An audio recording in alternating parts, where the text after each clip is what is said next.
साहिब जीओ। अमृत बाणी हर हर तेरी, सुन सुन होवै परम गत मेरी।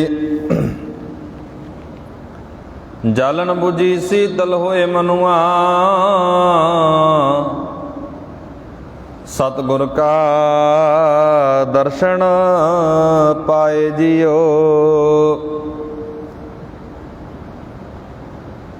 धन वाहिगुरु साहिब जीओ। वाहिगुरु साहिब जी। श्लोक महला पंजवा। जाचक मंगै दान देह प्यारिया, दे बनहार दतार मैं नित चितारिया। निखुट न जाई मूल, अतुल भंडारिया। नानक शब्द अपार,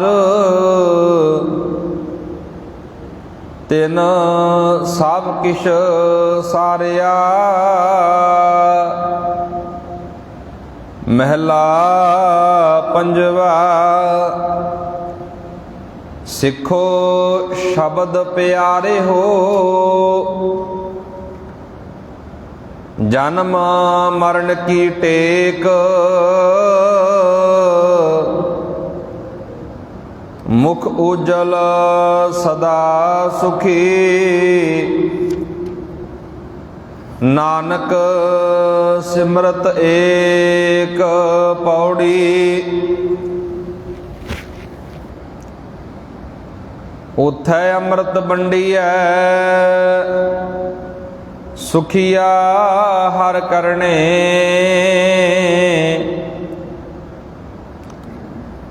जम कै पंथ न पाइए, फिर नाही मरने।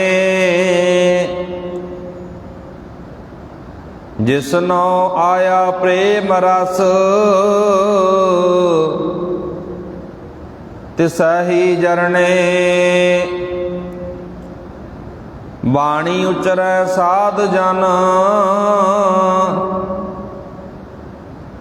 अम्यो चलै चरणे। पेख दर्श नानक जीविया, मन अंदर धरणे।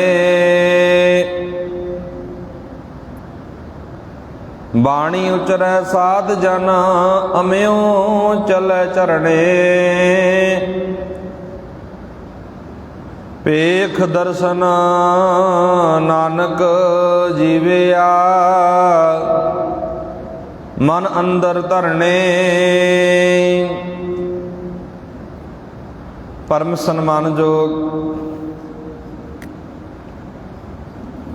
जुगो जुग अटल चबर तख्त दे मालक साहिब सतगुरु धन धन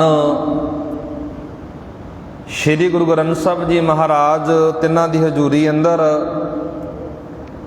जुड़ मिल बैठे अत सत्कारयोग सन्मानयोग सत संगी जनों, बहुत ही वडभागे हाँ जो कि रोजाना लड़ीवार कथा विचार दे नाल जुड़ते हाँ। लड़ीवार चल रही कथा विचार गौड़ी की बार महला पंजवा। गुरु ग्रंथ साहिब दा पावन पवित्र अंक 320। आओ गुरमुखो विचारां दी आरंभता करन तो पहला ਜਿੰਨੀ ਵੀ ਸੰਗਤ ਧੰਨ ਧੰਨ ਗੁਰੂ ਤੇਗ ਬਹਾਦਰ ਮਹਾਰਾਜ ਤਿੰਨਾਂ ਦੇ ਦਰਬਾਰ ਅੰਦਰ ਸਜ ਕੇ ਬੈਠੀ ਹੈ, ਸਾਰੀ ਸੰਗਤ ਦੋਵੇਂ ਹੱਥ ਜੋੜ ਕੇ ਆਖੋ ਜੀ ਵਾਹਿਗੁਰੂ ਜੀ ਕਾ ਖਾਲਸਾ ਵਾਹਿਗੁਰੂ ਜੀ ਕੀ ਫਤਿਹ। ਸਤਿਗੁਰੂ ਧੰਨ ਧੰਨ ਗੁਰੂ ਅਰਜਨ ਸਾਹਿਬ ਮਹਾਰਾਜ ਸ਼ਹੀਦਾਂ ਦੇ ਸਰਤਾਜ ਅੱਜ ਦੇ ਸ਼ਲੋਕ ਅੰਦਰ ਸਮਝਾ ਰਹੇ ਨੇ। ਸ਼ਲੋਕ ਮਹਿਲਾ ਪੰਜਵਾ। ਜਾਚਕ ਮੰਗੈ ਦਾਨ ਦੇ ਪਿਆਰਿਆ, ਦੇਵਨਹਾਰ ਦਤਾਰ ਮੈਂ ਨਿਤ ਚਿਤਾਰਿਆ। ਜਾਚਕ ਦਾ ਅਰਥ ਹੁੰਦਾ ਜੀ ਮੰਗਤਾ, ਮੰਗਣ ਵਾਲਾ। ਸਤਿਗੁਰੂ ਮਹਾਰਾਜ ਨੇ ਇਸ ਸ਼ਲੋਕ ਅੰਦਰ ਬੜੀ ਕੀਮਤੀ ਤੇ ਬੜੀ ਪਿਆਰੀ ਵਿਚਾਰ ਦਿੱਤੀ ਹੈ। ਪਾਤਸ਼ਾਹ ਜੀ ਕਹਿ ਰਹੇ ਨੇ, ਹੇ ਪ੍ਰਭੂ ਮੈਂ ਮੰਗਤਾ ਹਾਂ, ਤੇਰੇ ਦਰ ਤੋਂ ਖੈਰ ਮੰਗਦਾ। ਹੁਣ ਜਿਹੜਾ ਮੰਗਣ ਵਾਲਾ ਹੁੰਦਾ ਉਹਦਾ ਕੰਮ ਕੀ ਹੁੰਦਾ? ਮੰਗਣਾ। ਦੁਨਿਆਵੀ ਤੌਰ ਤੇ ਵੇਖੋ ਮੰਗਤਾ ਹੁੰਦਾ ਨਾ ਜਿਹੜਾ ਸੰਗਿਆ ਨਹੀਂ ਕਰਦਾ, ਉਹਦਾ ਕੰਮ ਹੁੰਦਾ ਮੰਗਣਾ। ਭਾਵੇਂ ਗਲੀ ਦੇ ਕੁੱਤੇ ਕਿੰਨਾ ਮਰਜ਼ੀ ਭੌਂਕੀ ਜਾਣ, ਉਹ ਆਪਣੇ ਕੰਮ ਤੱਕ ਧਿਆਨ ਰੱਖਦਾ। ਸਤਿਗੁਰੂ ਮਹਾਰਾਜ ਦੀ ਬਾਣੀ ਅੰਦਰ ਜਦੋਂ ਅਸੀਂ ਮੰਗਤੇ ਬਾਰੇ ਪੜ੍ਹਦੇ ਹਾਂ ਨਾ, ਆਪਾਂ ਗੁਰੂ ਅਰਜਨ ਸਾਹਿਬ ਦਾ ਮੁੱਖ ਵਾਕ ਪੜ੍ਹਦੇ ਹਾਂ, ਤੁਮਰੀ ਸ਼ਰਨ ਤੁਮਾਰੀ ਆਸਾ, ਤੁਮ ਹੀ ਸੱਜਣ ਸੁਹੇਲੇ, ਰਾਖੋ ਰਾਖਣ ਹਾਰ ਦਿਆਲਾ, ਨਾਨਕ ਘਰ ਕੇ ਗੋਲੇ। ਗੋਲੇ ਦਾ ਅਰਥ ਹੁੰਦਾ ਗੁਲਾਮ। ਸਤਿਗੁਰੂ ਮਹਾਰਾਜ ਕਹਿ ਰਹੇ ਨੇ, ਤੇਰੀ ਸ਼ਰਨ ਵਿੱਚ ਆ, ਤੇਰੇ ਤੇ ਆਸ ਰੱਖ ਲਈ, ਮੈਂ ਤੇਰੇ ਦਰ ਦਾ ਗੁਲਾਮ ਆ, ਮੰਗਦਾ ਵੀ ਤੇਰੇ ਕੋਲੋਂ ਆ। ਇੱਕ ਪਾਸੇ ਮਹਾਰਾਜ ਬਚਨ ਕਰਦੇ ਨੇ, ਹਮ ਭੀਖਕ ਭਿਖਾਰੀ ਤੇਰੇ, ਤੂੰ ਨਿਜਪਤ ਹੈ ਦਾਤਾ। ਹਮ ਦਾ ਅਰਥ ਅਸੀਂ, ਹੇ ਵਾਹਿਗੁਰੂ ਅਸੀਂ ਤੇਰੇ ਦਰ ਦੇ ਭਿਖਾਰੀ ਆ, ਅਸੀਂ ਤੇਰੇ ਕੋਲੋਂ ਮੰਗਦੇ ਆ, ਤੂੰ ਸਾਨੂੰ ਦਾਤਾਂ ਦਿੰਨਾ ਹੈ। ਇੱਥੇ ਸ਼ਬਦ ਵਰਤਿਆ, ਜਾਚਕ ਮੰਗੈ ਦਾਨ ਦੇਹ ਪਿਆਰਿਆ। ਹੇ ਪ੍ਰਭੂ ਮੈਂ ਮੰਗਤਾ ਤੇਰੇ ਅਪਾਰ ਸ਼ਬਦ ਦਾ, ਤੇਰੇ ਸ਼ਬਦ ਦੀ ਖੈਰ ਮੰਗਦਾ। ਹੁਣ ਇੱਥੇ ਸਤਿਗੁਰੂ ਮਹਾਰਾਜ ਜਿਹੜੀ ਵਿਚਾਰ ਦੇ ਰਹੇ ਨੇ ਜੀ, ਇੱਥੇ ਮਹਾਰਾਜ ਕਹਿ ਰਹੇ ਨੇ, ਹੇ ਪ੍ਰਭੂ ਮਾਲਕ ਪ੍ਰਮਾਤਮਾ ਤੇਰੇ ਦਰ ਤੋਂ ਮੈਂ ਖੈਰ ਮੰਗਦਾ, ਤੂੰ ਦਾਤਾ ਦੇਣ ਵਾਲਾ ਹੈ, ਦਾਤਾ ਦੇਣ ਜੋਗਾ ਵੀ ਤੂੰ ਹੀ ਹੈ। ਮੈਂ ਤੈਨੂੰ ਸਦਾ ਚੇਤੇ ਕਰਦਾ ਹਾਂ, ਤੇਰਾ ਖਜ਼ਾਨਾ ਬੇਅੰਤ ਹੈ। ਜੇ ਪਾਤਸ਼ਾਹ ਜੀ ਕਹਿ ਰਹੇ ਨੇ ਵਿੱਚੋਂ ਮੈਨੂੰ ਖੈਰ ਪਾ ਦੇਵੇਂ ਇਹਨਾਂ ਦਾਤਾਂ ਵਿੱਚੋਂ, ਤਾਂ ਮੁੱਕਦੀ ਨਹੀਂ ਉਹ ਖੈਰ। ਹੇ ਨਾਨਕ ਪ੍ਰਭੂ ਦੀ ਸਿਫਤ ਸਲਾਹ ਦੀ ਬਾਣੀ ਅਪਾਰ ਹੈ, ਇਸ ਬਾਣੀ ਨੇ ਮੇਰਾ ਹਰੇਕ ਕਾਰਜ ਸਵਾਰ ਦਿੱਤਾ। ਅੱਖਰੀ ਅਰਥ ਨੇ ਜੀ। ਸਤਿਗੁਰੂ ਮਹਾਰਾਜ ਕਹਿ ਰਹੇ ਨੇ, ਜਾਚਕ ਮੰਗੈ ਦਾਨ ਦੇਹ ਪਿਆਰਿਆ। ਸਤਿਗੁਰੂ ਮਹਾਰਾਜ ਇੱਥੇ ਮੰਗਣ ਬਾਰੇ ਸਾਨੂੰ ਸਿਖਾ ਰਹੇ ਨੇ, ਮੰਗਣਾ ਕਿਵੇਂ ਹੈ। ਆਪਾਂ ਹਰ ਇੱਕ ਮਨ ਦੀ ਭਾਵਨਾ, ਮਨ ਦੀ ਜਿਹੜੀ ਵੇਦਨਾ ਹੁੰਦੀ ਹੈ, ਗੁਰੂ ਅੱਗੇ ਆ ਕੇ ਰੱਖਦੇ ਆ, ਮਹਾਰਾਜ ਮੈਨੂੰ ਆਹ ਚੀਜ਼ ਦੀ ਲੋੜ ਹੈ। ਬੱਚਾ ਪਿਓ ਕੋਲੋਂ ਮੰਗਿਆ ਕਰਦਾ ਨਾ, ਉਹ ਸਪਸ਼ਟ ਸ਼ਬਦਾਂ ਵਿੱਚ ਕਹਿ ਦਿੰਦਾ ਵੀ ਮੈਨੂੰ ਆਹ ਚੀਜ਼ ਦੀ ਲੋੜ ਹੈ, ਮੈਨੂੰ ਇਹ ਚੀਜ਼ ਲੈ ਕੇ ਦੇ। ਪਿਓ ਨੂੰ ਸਾਰਾ ਕੁਝ ਲੈ ਕੇ ਦੇਣਾ ਪੈਂਦਾ ਹੈ। ਜੇ ਅਸੀਂ ਸਮਝੀਏ ਵਿਚਾਰੀਏ, ਸਾਡਾ ਪਿਓ, ਸਾਡਾ ਪਿਤਾ, ਸਾਡਾ ਦਾਤਾ, ਸਾਡਾ ਪਰਮੇਸ਼ਰ ਕੇਵਲ ਤੇ ਕੇਵਲ ਗੁਰੂ ਗ੍ਰੰਥ ਸਾਹਿਬ ਮਹਾਰਾਜ ਹੈ, ਜਿਹਨੂੰ ਬਾਣੀ ਵਿੱਚ ਇਸ ਤਰ੍ਹਾਂ ਵੀ ਲਿਖਿਆ, ਤੂੰ ਸਾਂਝਾ ਸਾਹਿਬ ਬਾਪ ਹਮਾਰਾ। ਤੂੰ ਸਾਡਾ ਬਾਪ ਵੀ ਹੈ, ਤੂੰ ਸਾਡਾ ਸਾਹਿਬ ਵੀ ਹੈ, ਦਾਤਾ ਦੇਣ ਵਾਲਾ ਵੀ ਤੂੰ ਹੈ। ਹੇ ਵਾਹਿਗੁਰੂ ਮੈਂ ਤੇਰੇ ਦਰ ਤੋਂ ਮੰਗਦਾ। ਮੰਗਣ ਦਾ ਤਰੀਕਾ ਦੇਖੋ ਬੜੇ ਕਮਾਲ ਦਾ ਹੈ। ਦੁਨੀਆ ਦੇ ਤਮਾਮ ਲੋਕਾਂ ਦੀਆਂ ਵੱਖੋ ਵੱਖਰੀਆਂ ਮੰਗਾਂ ਨੇ। ਕਿਸੇ ਦੀ ਕੋਈ ਮੰਗ ਹੋ ਸਕਦੀ ਹੈ, ਕਿਸੇ ਦੀ ਕੋਈ ਮੰਗ ਹੋ ਸਕਦੀ ਹੈ, ਪਰ ਇੱਕ ਸੱਚੇ ਸਿੱਖ ਦੀ ਮੰਗ ਪਤਾ ਕੀ ਹੈ? ਇੱਕ ਸੱਚੇ ਸਿੱਖ ਦੀ ਮੰਗ ਆ, ਵਾਹਿਗੁਰੂ ਤੇਰਾ ਸ਼ਬਦ ਮੇਰੀ ਝੋਲੀ ਵਿੱਚ ਪਾ ਦੇ। ਇਹ ਹੈ ਜੀ ਤਰੀਕਾ ਮੰਗਣ ਦਾ। ਵਾਹਿਗੁਰੂ ਜਦੋਂ ਤੇਰਾ ਸ਼ਬਦ ਮੇਰੇ ਕੋਲ ਆ ਗਿਆ ਨਾ, ਜਦੋਂ ਤੇਰਾ ਗਿਆਨ ਮੇਰੇ ਹਿਰਦੇ ਵਿੱਚ ਆ ਗਿਆ, ਫਿਰ ਮੇਰੇ ਘਰ ਵਿੱਚ ਕਿਸੇ ਚੀਜ਼ ਦਾ ਘਾਟਾ ਨਹੀਂ ਰਹਿਣਾ। ਦੁਨਿਆਵੀ ਪਦਾਰਥ, ਦੁਨਿਆਵੀ ਚੀਜ਼ਾਂ ਮੇਰੇ ਕੋਲ ਸਭ ਕੁਝ ਆ ਜਾਣਗੀਆਂ। ਤੁਸੀਂ ਦੁਨੀਆ ਅੰਦਰ ਝਾਤ ਮਾਰ ਕੇ ਵੇਖੋ ਜੀ, ਬੰਦਿਆਂ ਕੋਲ ਬਹੁਤ ਕੁਝ ਹੁੰਦਾ ਹੈ, ਪੈਸਾ ਪਦਾਰਥ ਬੜਾ ਕੁਝ ਹੈ, ਕੋਠੀਆਂ ਕਾਰਾਂ ਸਭ ਕੁਝ ਹੈ, ਪਰ ਗੁਰੂ ਦਾ ਗਿਆਨ ਨਹੀਂ ਹੁੰਦਾ, ਗੁਰੂ ਬਾਰੇ ਕੁਝ ਪਤਾ ਨਹੀਂ ਹੁੰਦਾ। ਪਾਤਸ਼ਾਹ ਜੀ ਇੱਥੇ ਹੀ ਗੱਲ ਕਹਿ ਰਹੇ ਨੇ। ਜਦੋਂ ਆਪਾਂ ਪਾਵਨ ਪਵਿੱਤਰ ਬਾਣੀ ਦਾ ਬਚਨ ਪੜ੍ਹਦੇ ਹਾਂ, ਮਹਾਰਾਜ ਕਹਿੰਦੇ ਮੰਗਣਾ ਮੰਗਣ ਨੀਕਾ, ਹਰ ਜਸ ਗੁਰ ਤੇ ਮੰਗਣਾ। ਮੰਗਣ ਦਾ ਤਰੀਕਾ ਮਹਾਰਾਜ ਕਹਿੰਦੇ ਮੰਗਣਾ ਕੀ ਹੈ? ਰੱਬ ਦਾ ਜਸ, ਰੱਬ ਦੀ ਵਡਿਆਈ, ਗੁਰੂ ਦਾ ਨਾਮ, ਪਰਮੇਸ਼ਰ ਦਾ ਨਾਮ ਮੰਗ ਜੇ ਮੰਗਣਾ ਚਾਹੁੰਦਾ। ਅੱਗੇ ਮਹਾਰਾਜ ਨੇ ਇੱਕ ਬਚਨ ਹੋਰ ਆਖਿਆ, ਤਿਆਗਣਾ ਤਿਆਗਣ ਨੀਕਾ, ਕਾਮ ਕ੍ਰੋਧ ਲੋਭ ਮੋਹ ਤਿਆਗਣਾ। ਤਿਆਗਣ ਬਾਰੇ ਵੀ ਕਿਹਾ ਤੇ ਮੰਗਣ ਬਾਰੇ ਵੀ ਕਿਹਾ। ਇੱਥੇ ਮਹਾਰਾਜ ਕਹਿੰਦੇ ਪਾਤਸ਼ਾਹ ਜੀ ਤੇਰੇ ਦਰ ਦਾ ਮੰਗਤਾ ਹਾਂ, ਮੈਂ ਤੇਰੇ ਦਰ ਤੇ ਝੋਲੀ ਅੱਡਦਾ, ਮੇਰੇ ਝੋਲੀ ਦੇ ਵਿੱਚ ਸ਼ਬਦ ਪਾ ਦੇ।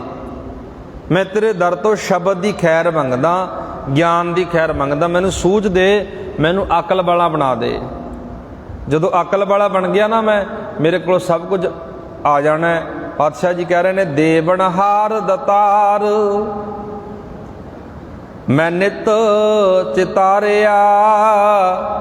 ਜਿਹੜਾ ਦਾਤਾ ਦੇਣ ਵਾਲਾ ਤੇ ਦਾਤਾ ਦੇਣ ਦੇ ਯੋਗ ਵੀ ਹੈ, ਉਸ ਦਾਤੇ ਨੂੰ, ਉਸ ਪ੍ਰਮਾਤਮਾ ਨੂੰ ਮੈਂ ਨਿਤ ਚੇਤੇ ਕਰਦਾ, ਨਿਤ ਉਹਦੇ ਬਣਾਏ ਨਿਯਮ ਨੂੰ ਸਮਝਦਾ, ਨਿਤ ਉਹਦੇ ਬਣਾਏ ਨਿਯਮ ਅੰਦਰ ਤੁਰਦਾ।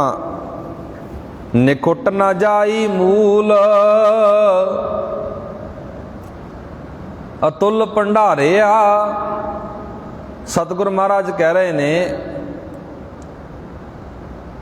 ਉਹਦੇ ਖਜ਼ਾਨੇ ਵਿੱਚੋਂ ਕਦੇ ਘਾਟਾ ਨਹੀਂ ਆਉਂਦਾ, ਉਹਦਾ ਖਜ਼ਾਨਾ ਕਦੇ ਖਾਲੀ ਨਹੀਂ ਹੁੰਦਾ, ਉਹਦਾ ਭੰਡਾਰ ਅਤੁੱਲ ਹੈ, ਜੋ ਨਾ ਤੋਲਿਆ ਜਾ ਸਕਦਾ ਨਾ ਮਿਣਿਆ ਜਾ ਸਕਦਾ। ਰੱਬ ਦਾ ਜਿਹੜਾ ਖਜ਼ਾਨਾ ਹੈ, ਰੱਬ ਦਾ ਜਿਹੜਾ ਭੰਡਾਰ ਹੈ, ਉਹਦੇ ਬਾਰੇ ਮਹਾਰਾਜ ਕਹਿੰਦੇ ਅਤੁੱਲ ਆ, ਉਹ ਨਾ ਤੋਲਿਆ ਜਾ ਸਕਦਾ ਨਾ ਮਿਣਿਆ ਜਾ ਸਕਦਾ। ਪਾਤਸ਼ਾਹ ਜੀ ਕਹਿ ਰਹੇ ਨੇ ਦੇਵਨਹਾਰ ਦਤਾਰ ਮੈਂ ਨਿਤ ਚਿਤਾਰਿਆ, ਨਿਖੁੱਟ ਨਾ ਜਾਈ ਮੂਲ ਅਤੁੱਲ ਭੰਡਾਰਿਆ।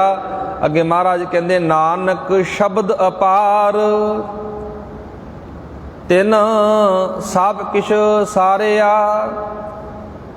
ਹੇ ਵਾਹਿਗੁਰੂ, ਹੇ ਨਾਨਕ, ਪ੍ਰਭੂ ਦੀ ਸਿਫਤ ਸਲਾਹ ਦੀ ਜਿਹੜੀ ਬਾਣੀ ਆ ਨਾ, ਅਪਾਰ ਆ, ਉਹ ਤੇਰਾ ਸ਼ਬਦ ਅਪਾਰ ਹੈ, ਮੈਨੂੰ ਪਾਰ ਲਾਉਣ ਵਾਲਾ। ਇਸ ਬਾਣੀ ਨੇ ਮੇਰਾ ਹਰੇਕ ਕਾਰਜ ਸਵਾਰ ਦਿੱਤਾ। ਧੁਰ ਕੀ ਬਾਣੀ ਆਈ ਤੇਰੇ ਸਗਲੀ ਚਿੰਤ ਮਿਟਾਈ। ਬਾਣੀ ਸਾਡੇ ਹਰ ਕਾਰਜ ਸਵਾਰਦੀ ਹੈ। ਇੱਥੇ ਮਹਾਰਾਜ ਸਭ ਤੋਂ ਪਹਿਲਾਂ ਕਿਹੜੇ ਕਾਰਜਾਂ ਦੀ ਗੱਲ ਕਰਦੇ ਨੇ? ਸਭ ਤੋਂ ਪਹਿਲਾਂ ਅੰਦਰਲੇ ਕਾਰਜਾਂ ਦੀ ਗੱਲ ਕਰਦੇ ਨੇ। ਜਿਹੜਾ ਸਾਡਾ ਸਰੀਰ ਹੈ, ਜਦੋਂ ਬੰਦੇ ਦਾ ਸਰੀਰ ਸਵਰ ਜਾਂਦਾ ਨਾ, ਜਦੋਂ ਸਰੀਰ ਵਿੱਚ ਬੈਠਿਆ ਮਨ ਸਵਰ ਜਾਂਦਾ, ਮਾਨੋ ਜ਼ਿੰਦਗੀ ਦੇ ਸਾਰੇ ਕਾਰਜ ਰਾਸ ਆ ਗਏ। ਜੇ ਮਨ ਹੀ ਵਿਗੜਿਆ ਹੈ ਤਾਂ ਕਿੰਨਾ ਮਰਜ਼ੀ ਕੋਈ ਯਤਨ ਕਰੀ ਜਾਵੇ, ਫਿਰ ਉਹਦਾ ਪਾਰ ਉਤਾਰਾ ਨਹੀਂ ਹੋ ਸਕਦਾ। ਇੱਥੇ ਗੁਰੂ ਅਰਜਨ ਸਾਹਿਬ ਮਹਾਰਾਜ ਇਹੀ ਗੱਲ ਕਹਿ ਰਹੇ ਨੇ, ਉਸ ਮਾਲਕ ਵਾਹਿਗੁਰੂ ਦਾ ਸ਼ਬਦ ਆ ਨਾ ਜਿਹੜਾ ਅਪਾਰ ਹੈ, ਉਹ ਸ਼ਬਦ ਨੇ, ਪਾਤਸ਼ਾਹ ਜੀ ਕਹਿ ਰਹੇ ਨੇ, ਮੇਰਾ ਸਭ ਕੁਝ ਸਵਾਰ ਦਿੱਤਾ।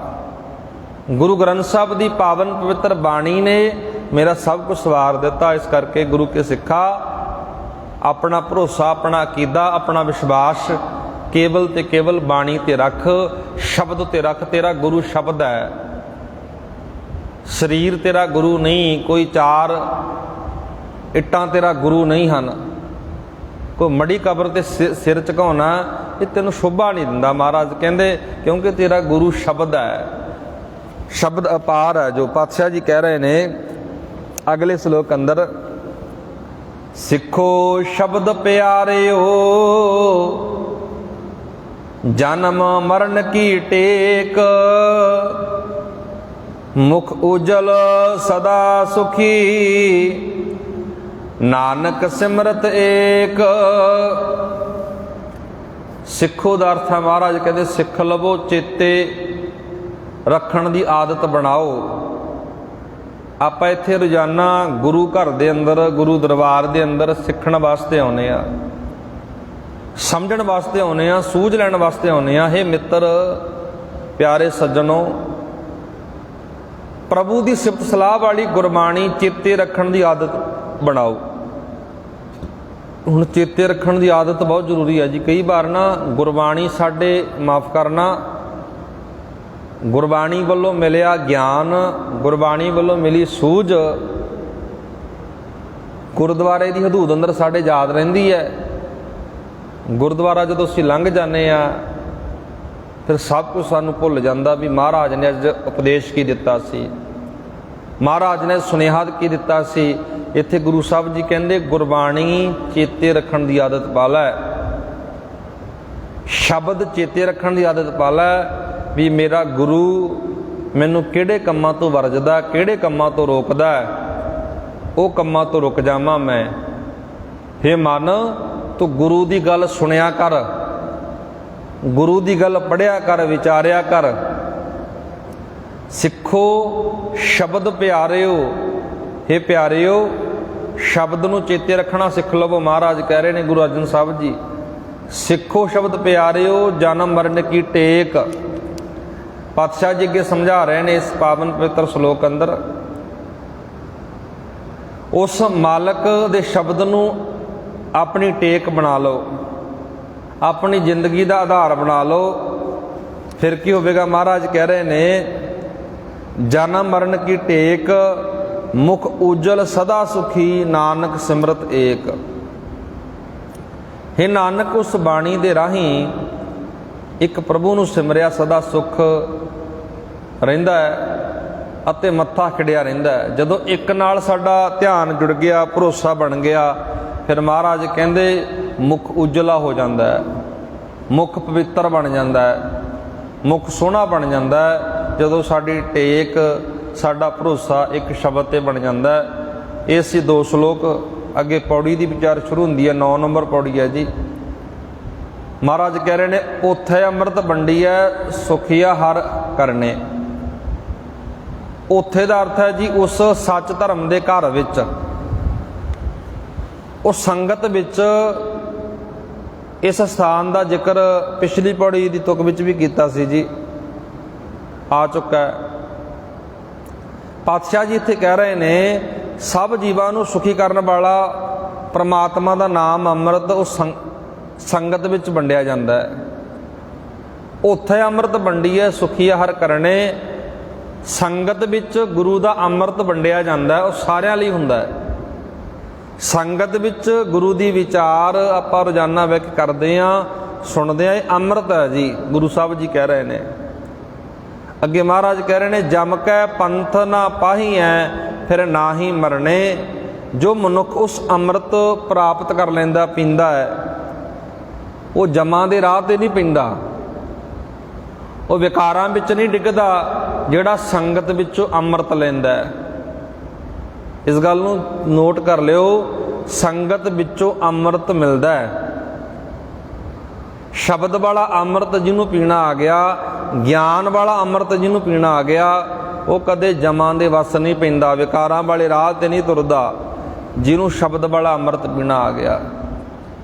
ਅੱਗੇ ਮਹਾਰਾਜ ਕਹਿ ਰਹੇ ਨੇ, ਜਿਸ ਨੂੰ ਆਇਆ ਪ੍ਰੇਮ ਰਸ, ਤਿਸੈ ਹੀ ਜਰਨੇ। ਮਹਾਰਾਜ ਕਹਿੰਦੇ, ਜਿਹਨੂੰ ਅੰਮ੍ਰਿਤ ਦਾ ਪ੍ਰੇਮ ਰਸ ਆ ਗਿਆ, ਫਿਰ ਉਹਨੂੰ ਜਰਨਾ ਵੀ ਆ ਜਾਂਦਾ ਹੈ। ਜਰਨ ਦੀ ਤਾਕਤ, ਜਿਗਰਾ ਵੀ ਉਹਦਾ ਵੱਡਾ ਹੋ ਜਾਂਦਾ ਹੈ। ਜਿਹਦੇ ਕੋਲ ਅੰਮ੍ਰਿਤ ਆ ਜਾਂਦਾ, ਜਿਹਦੇ ਕੋਲ ਸ਼ਬਦ ਆ ਜਾਂਦਾ, ਉਹਦੀ ਸਹਿਣ ਦੀ ਸ਼ਕਤੀ ਵੀ ਵੱਧ ਜਾਂਦੀ ਹੈ। ਉਹ ਦੁਨੀਆ ਦੀ ਪਰਵਾਹ ਨਹੀਂ ਕਰਦਾ, ਲੋਕਾਂ ਦੀ ਪਰਵਾਹ ਨਹੀਂ ਕਰਦਾ ਵੀ ਲੋਕ ਕੀ ਕਹਿਣਗੇ, ਜਿਹੜਾ ਸ਼ਬਦ ਵਾਲਾ ਅੰਮ੍ਰਿਤ ਪੀਂਦਾ ਹੈ। ਅੱਗੇ ਮਹਾਰਾਜ ਕਹਿ ਰਹੇ ਨੇ, ਬਾਣੀ ਉਚਰੈ ਸਾਧ ਜਨ, ਅੰਮਿਓ ਚੱਲੇ ਝਰਨੇ। ਪਾਤਸ਼ਾਹ ਜੀ ਕਹਿ ਰਹੇ ਨੇ ਇਸ ਪਾਵਨ ਪਵਿੱਤਰ ਵਚਨ ਦੇ ਅੰਦਰ, ਪਾਤਸ਼ਾਹ ਜੀ ਸਮਝਾ ਰਹੇ ਨੇ, ਸੰਗਤ ਵਿੱਚ ਗੁਰਮੁਖ ਪਿਆਰੇ ਸਿਫਤ ਸਲਾਹ ਦੀ ਬਾਣੀ ਉਚਾਰਦੇ ਹਨ, ਉੱਥੇ ਅੰਮ੍ਰਿਤ ਦੇ ਮਾਨੋ ਫੁਰਨੇ ਚੱਲਦੇ ਨੇ, ਅੰਮ੍ਰਿਤ ਦੇ ਫੁਹਾਰੇ ਚੱਲ ਪੈਂਦੇ ਨੇ। ਮਹਾਰਾਜ ਕਹਿ ਰਹੇ ਨੇ, ਜਿੱਥੇ ਗੁਰਮੁਖ ਪਿਆਰੇ ਬਾਣੀ ਉਚਰਦੇ ਨੇ, ਗਾਉਂਦੇ ਨੇ, ਉੱਥੇ ਅੰਮ੍ਰਿਤ ਡੁੱਲ ਡੁੱਲ ਪੈਂਦਾ। ਆਪਾਂ ਪਾਵਨ ਪਵਿੱਤਰ ਬਚਨ ਪੜ੍ਹਦੇ ਹਾਂ। ਝਿਮ ਝਿਮ ਬਰਸੈ ਅੰਮ੍ਰਿਤ ਧਾਰਾ, ਮਨ ਪੀਵੈ ਸੁਣ ਸ਼ਬਦ ਵਿਚਾਰਾ। ਫਿਰ ਅੰਮ੍ਰਿਤ ਮਨ ਪੀਂਦਾ ਹੈ, ਅੰਮ੍ਰਿਤ ਗੁਰੂ ਦੀ ਸੰਗਤ ਵਿੱਚ ਵਰਤਦਾ ਹੈ। ਪਾਤਸ਼ਾਹ ਜੀ ਕਹਿ ਰਹੇ ਨੇ, ਪੇਖ ਦਰਸ਼ਨ ਨਾਨਕ ਜੀਵਿਆ, ਮਨ ਅੰਦਰ ਧਰਨੇ। ਅਖੀਰ ਦੇ ਵਿੱਚ ਗੁਰੂ ਸਾਹਿਬ ਜੀ ਕਹਿ ਰਹੇ ਨੇ, ਨਾਨਕ ਵੀ ਉਸ ਸੰਗਤ ਦਾ ਦਰਸ਼ਨ ਕਰਕੇ ਜਿਉ ਰਿਹਾ ਹੈ ਤੇ ਮਨ ਵਿੱਚ ਹਰ ਨਾਮ ਨੂੰ ਧਾਰਨ ਕਰਕੇ, ਪ੍ਰਮਾਤਮਾ ਦੇ ਨਾਮ ਨੂੰ ਧਾਰਨ ਕਰਕੇ ਜ਼ਿੰਦਗੀ ਸੁਖਾਲੀ ਬਣ ਗਈ, ਜ਼ਿੰਦਗੀ ਸੋਹਣੀ ਬਣ ਗਈ ਅਤੇ ਉਸ ਮਾਲਕ ਦੇ ਨਾਮ ਨੂੰ ਮੈਂ ਧਾਰਨ ਕਰ ਰਿਹਾ ਹਾਂ। ਇਹ ਸੀ ਅੱਖਰੀ ਅਰਥ। ਥੋੜ੍ਹਾ ਭਾਵ ਨੂੰ ਵਿਚਾਰਿਆ ਜੀ ਆਪਾਂ ਨੇ। ਲੜੀਵਾਰ ਜਿਹੜੀ ਆਪਾਂ ਵਿਚਾਰ ਕਰਦੇ ਹਾਂ, 320 ਅੰਕ ਤੇ ਆਪਾਂ ਪਹੁੰਚੇ ਹਾਂ ਜੀ। ਲੜੀਵਾਰ 9 ਨੰਬਰ ਪੌੜੀ ਹੈ, 2 ਸ਼ਲੋਕ ਤੇ ਇੱਕ ਪੌੜੀ ਦੀ ਵਿਚਾਰ ਕੀਤੀ ਹੈ। ਸਤਿਗੁਰੂ ਗੁਰੂ ਅਰਜਨ ਸਾਹਿਬ ਮਹਾਰਾਜ ਨੇ ਸ਼ਲੋਕ ਅੰਦਰ ਜਿਹੜਾ ਪਹਿਲਾ ਆਪਾਂ ਸ਼ਲੋਕ ਵਿਚਾਰਿਆ, ਜਾਚਕ ਮੰਗੈ ਦਾਨ ਦੇਹ ਪਿਆਰਿਆ, ਮੰਗਣ ਬਾਰੇ ਦੱਸਿਆ ਮਹਾਰਾਜ ਨੇ, ਮੰਗਣਾ ਕਿਵੇਂ ਹੈ। ਦੂਸਰੇ ਸ਼ਲੋਕ ਅੰਦਰ ਸ਼ਬਦ ਦੀ ਟੇਕ ਕਿਵੇਂ ਬਣਦੀ ਹੈ ਜ਼ਿੰਦਗੀ ਵਿੱਚ, ਮੁਖ ਉਜਲ ਕਿਵੇਂ ਹੁੰਦਾ, ਸੁਖ ਕਿਵੇਂ ਹੁੰਦਾ। ਪੌੜੀ ਅੰਦਰ ਮਹਾਰਾਜ ਨੇ ਅੰਮ੍ਰਿਤ ਪੀਣ ਬਾਰੇ ਕਿਹਾ, ਅੰਮ੍ਰਿਤ ਕਿਵੇਂ ਪੀਣਾ, ਸੰਗਤ ਵਿੱਚ ਕਿਵੇਂ ਆ ਕੇ ਅੰਮ੍ਰਿਤ ਨੂੰ ਚੱਖਣਾ ਹੈ। ਗੁਰੂ ਕਿਰਪਾ ਕਰੇ ਜੀ। ਆਓ ਗੁਰਮੁਖੋ, ਲੜੀਵਾਰ ਜੋ ਵਿਚਾਰ ਚੱਲ ਰਹੀ ਹੈ, ਧੰਨ ਧੰਨ ਗੁਰੂ ਅਰਜਨ ਸਾਹਿਬ ਦੇ ਜੀਵਨ ਬਾਰੇ ਆਪਾਂ ਰੋਜ਼ਾਨਾ ਹੀ ਇੱਕ ਲੜੀ ਦੇ ਵਿੱਚ ਰਹਿ ਕੇ ਗੱਲ ਕਰਦੇ ਹਾਂ। ਸਤਿਗੁਰੂ ਗੁਰੂ ਅਰਜਨ ਸਾਹਿਬ ਦੇ ਜੀਵਨ ਬਾਰੇ ਜੋ ਆਪਾਂ ਵਿਚਾਰ ਕਰਦੇ ਆ ਰਹੇ ਹਾਂ ਜੀ। ਕੱਲ੍ਹ ਦੇ ਦੀਵਾਨਾਂ ਵਿੱਚ ਆਪਾਂ ਸਿੱਖਾਂ ਨੂੰ ਵਪਾਰ ਕਰਨ ਦੀ ਪ੍ਰੇਰਨਾ ਮਹਾਰਾਜ ਦਿੰਦੇ ਨੇ, ਇਸ ਵਿਸ਼ੇ 'ਤੇ ਗੱਲ ਕਰ ਰਹੇ ਸੀ।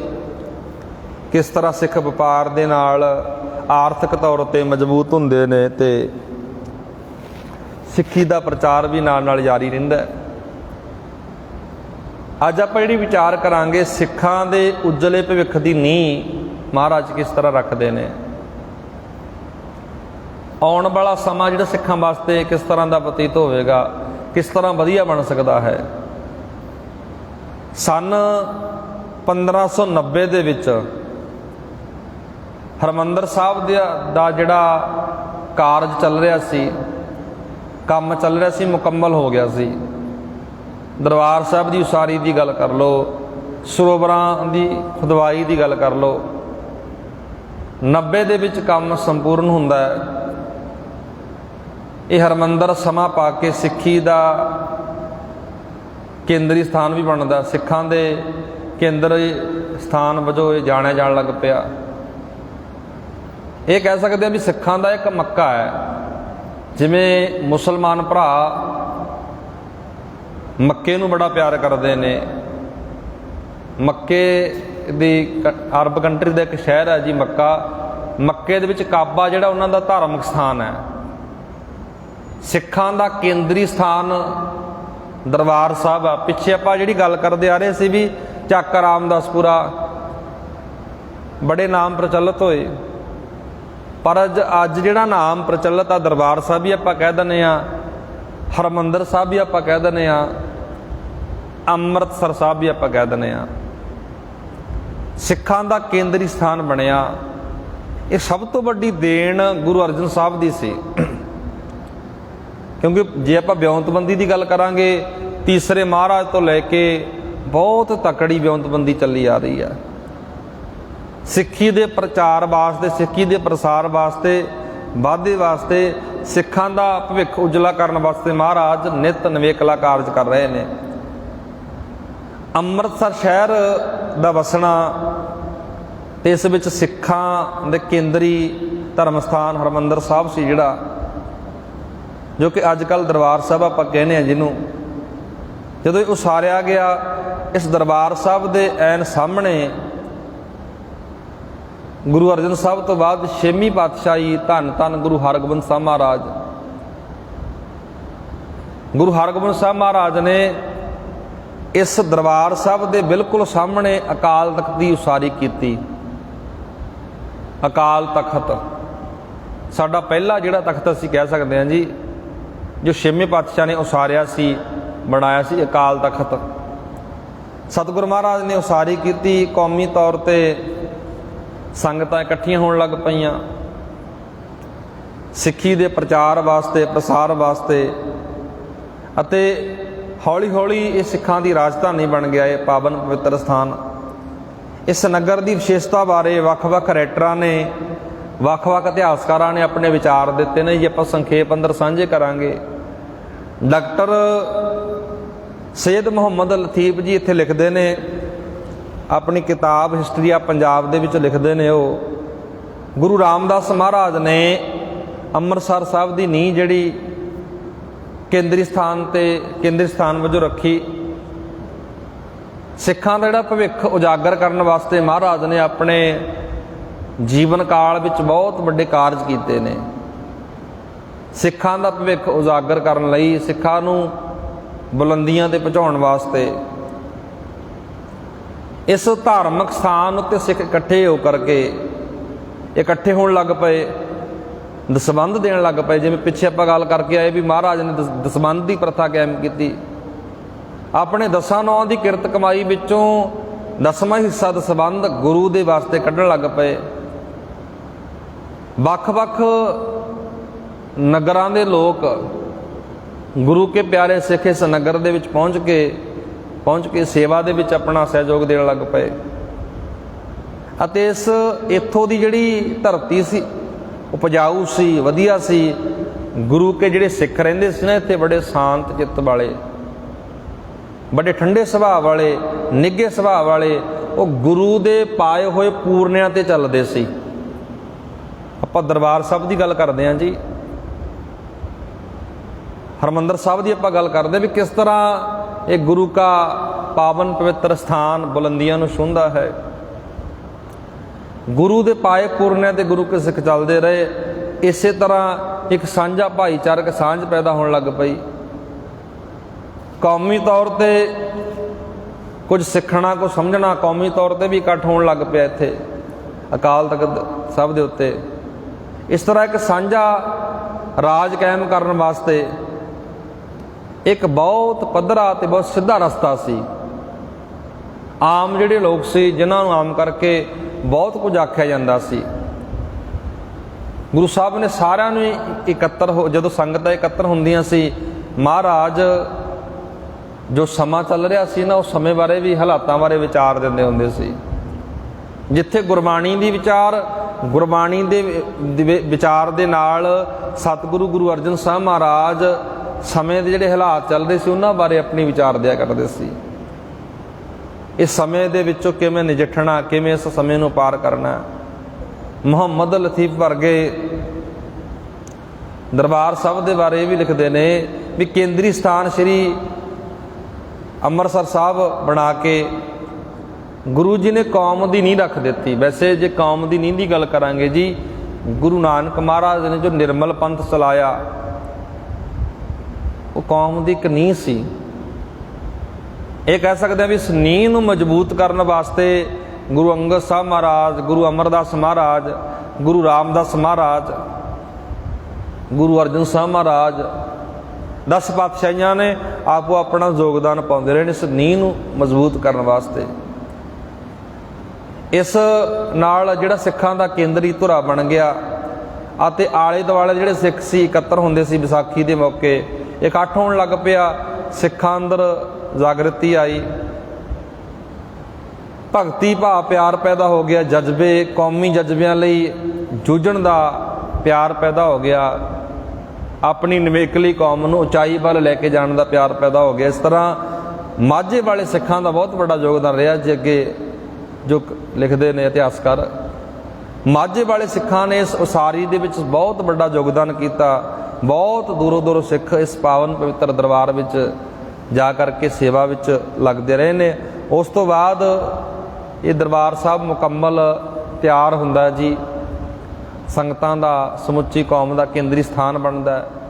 ਉਸ ਤੋਂ ਬਾਅਦ ਜਿਹੜਾ ਅੱਗੇ ਪ੍ਰਸੰਗ ਚੱਲਦਾ ਹੈ ਗੁਰੂ ਅਰਜਨ ਸਾਹਿਬ ਦਾ ਵਿਆਹ। ਗੁਰੂ ਅਰਜਨ ਸਾਹਿਬ ਦਾ ਵਿਆਹ ਆਨੰਦ ਕਾਰਜ ਹੁੰਦੇ ਨੇ।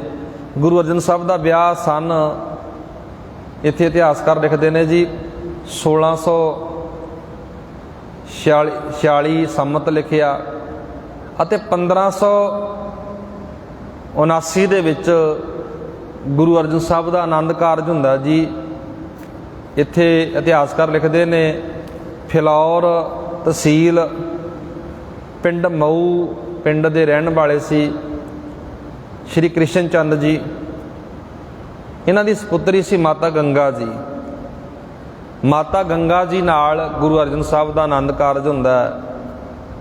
ਫਿਰ ਜਦੋਂ ਮਹਾਰਾਜ ਗ੍ਰਸਤ ਜੀਵਨ ਨੂੰ ਧਾਰਨ ਕਰਦੇ ਨੇ, ਜੋ ਅੱਗੇ ਜੀਵਨ ਬਸ਼ਰ ਕਰਦੇ ਨੇ, ਬਤੀਤ ਕਰਦੇ ਨੇ, ਉਹ ਜੀਵਨ ਬਾਰੇ ਆਪਾਂ ਕੱਲ੍ਹ ਦੇ ਦੀਵਾਨਾਂ ਵਿੱਚ ਵਿਚਾਰ ਕਰਾਂਗੇ।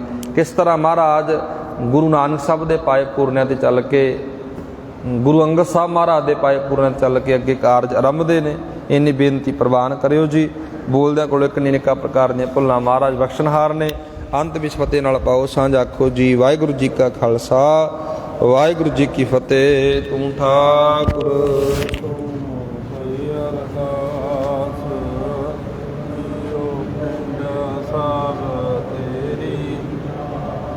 ਮਾਤ ਪਿਤਾ